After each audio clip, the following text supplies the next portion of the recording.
तो निद्रा जो है आपको बहुत गहरी अब आने वाली है, आपके परिवार के सदस्य को जो रोगी है, गहरी निद्रा ही सबसे बड़ी औषधि है, सबसे बड़ी दवा है।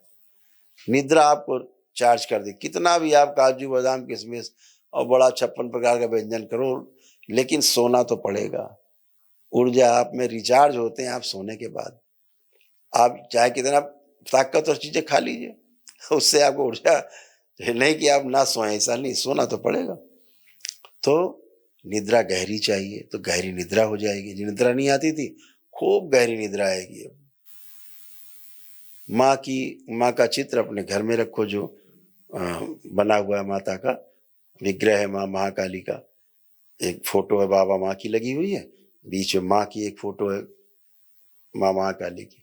ऐसे यहाँ से एक चित्र लेकर के अपने घर में रख करके संकल्प प्रार्थना करें, तब करें। रोज प्रातः काल जो आपके घर में रोगी है उसको दर्शन कराएं, उसको प्रणाम कराएं, अपनी प्रार्थना करें कि माँ हमारा आज का दिन शुभ हो।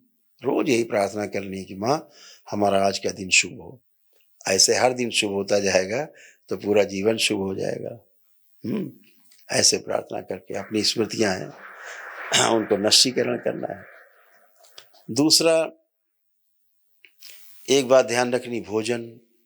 असाध्य रोगी अगर सूर्यास्त हो जाए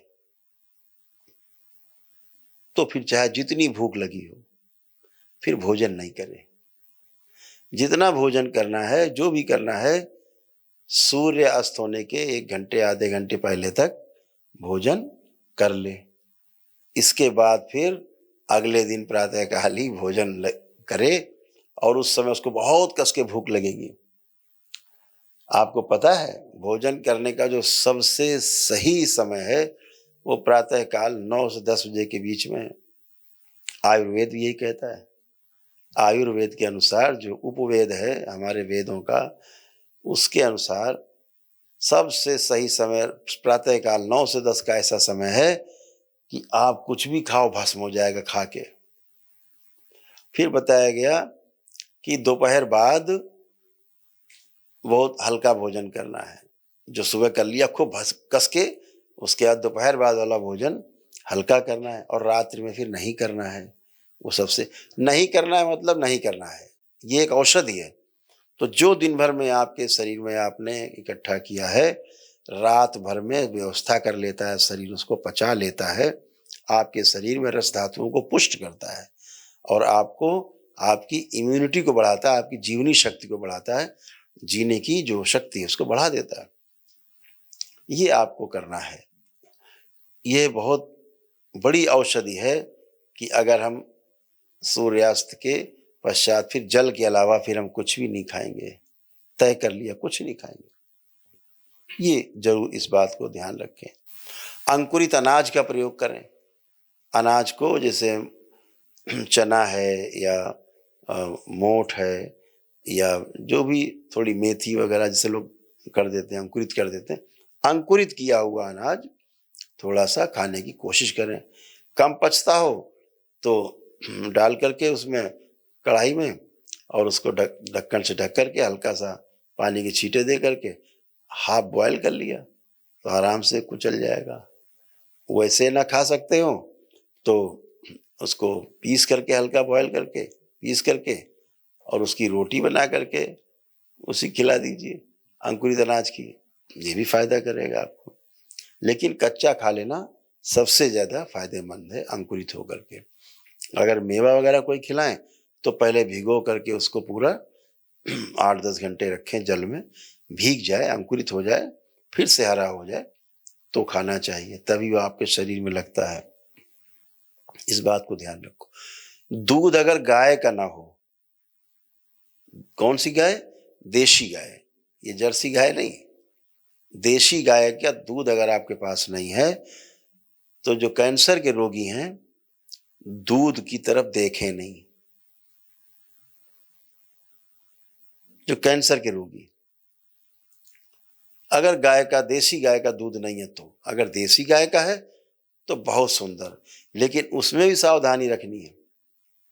जैसे देसी गाय का दूध है, आपने उसको गर्म किया, एक बार खौला लिया, खौला के रखा है, फिर आपको मान लीजिए 2 बार पीना है, तो दोबारा गर्म करके फिर खौला के नहीं पीना है।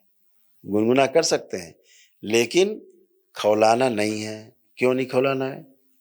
दोबारा आपने अगर दूध को खौलाया तो वो एसिडिक हो जाएगा, शरीर में आपके गैस उत्पन्न करेगा, वायु उत्पन्न करेगा और शरीर की व्यवस्था को जो एसिडिक है उसको बढ़ा देगा। एक बार तक का दूध उबाला हुआ वो लगभग अल्कलाइन की पोजीशन में रहता है। इसी प्रकार दही जमाएं तो दही को भी जो है ऐसा ना हो कि एक बार उबाल कर रख दिया, फिर दही जमाते समय फिर उबाल दिया और फिर उसका दही जमा दिया, ये दही एसिडिक होगा, अम्लीय हो जाएगा क्षारीय के स्थान पे। तो अगर दोबारा जमाना, एक बार का खौला हुआ दूध रखा है, दोबारा उसको दही जमाना है, तो केवल बॉयल ना होने पाए, गर्म करके हल्का सा उसको दही के लिए जमा सकते हैं। उस दही का प्रयोग किया जा सकता है। अंकुरित अनाज है दही, ये सब चीजें। लेकिन गाय के दूध से ही निर्मित, देसी गाय के दूध से निर्मित ये वस्तु हो। कैंसर के रोगी ना ही खाएं तो बहुत अच्छा। सबसे बड़ी एक आपको बात बताना चाह रहे हैं, कैंसर के जो रोगी हैं सामने बैठे हैं मेरे तमाम, अगर आप 2 चीजें छोड़ दें तो कैंसर आपका कुछ उखाड़ नहीं सकता। 2 चीजें अगर कड़ाई से छोड़ दें, एक चीज है जिसका नाम है मिठाई, शक्कर से बनी वस्तुएं, मीठी चीज एकदम छोड़ दें। कसम खा ले कि हमें छूना नहीं है। जब तक हम स्वस्थ नहीं हो जाएंगे तब तक नहीं खाएंगे। स्वस्थ हो जाएंगे तो फिर खाएंगे, लेकिन जब तक स्वस्थ नहीं हो जाए, मुक्ति नहीं मिल जाए इस कैंसर रूपी राक्षस से, हम नहीं खाएंगे। और दूसरा है नमक। जितना कम से कम नमक खाएं, सेंधा नमक खाएं, उसके स्थान पे सफेद नमक के स्थान पे थोड़ा सेंधा नमक खाएं। तो टेस्ट को अगर छोड़ दिया जाए कुछ समय के लिए तो ये आपको बहुत बहुत बहुत फायदा करती हैं चीजें। शरीर के स्तर पर जूस का प्रयोग ज्यादा से ज्यादा करें, खाने की चीज कम, जूस की चीजें ज्यादा करें। गेहूं है, चावल है, इससे बचें खाने से, इन सब से बच जाएं। नहीं खाना हमें अनाज। दालें ले सकते हैं आप, दालें खा सकते हैं। तो ऐसे चीजों को आप अगर अपना लेंगे जीवन में तो सोने पे सुहागा है। और आपको फिर, मुझे ऐसा लगता है कि दरबार ने जो प्रक्रिया आपकी कराई वो तो है ही आपके साथ, और जैसे ही आप ये करते हैं तो आपका इम्यून सिस्टम और मजबूत होता है, बहुत ताकतवर होता है।